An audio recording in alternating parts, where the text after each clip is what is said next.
Women's premier ಲೀಗ್ನ 4ನೇ ಪಂದ್ಯದಲ್ಲಿ RCB ತಂಡ 8 ವಿಕೆಟ್ಗಳ ಜಯ ಸಾಧಿಸಿದೆ.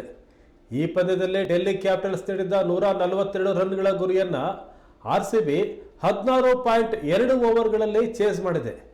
ಈ ಪಂದ್ಯದ ಮೂಲಕ ಆರ್ಸಿಬಿ ತಂಡದ ನಾಯಕಿ ಸ್ಮೃತಿ ಮಂದಾನ ವಿಶೇಷ ದಾಖಲೆಯನ್ನು ಸಹ ಬರೆದಿದ್ದಾರೆ.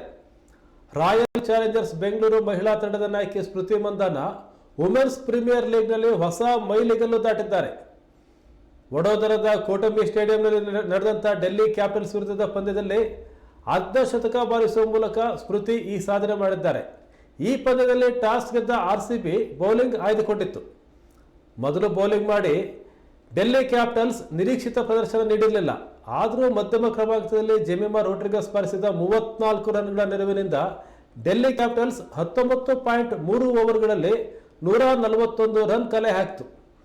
ಈ ಗುರಿಯನ್ನ ಬೆನ್ನತ್ತಿದ ಆರ್ಸಿಬಿ ತಂಡಕ್ಕೆ ಸ್ಮೃತಿ ಮಂದಾನ ಹಾಗೂ ಡೇನಿಯಲ್ ವ್ಯಾಟ್ ಸ್ಫೋಟಕ ಆರಂಭ ಕೊಟ್ಟರು.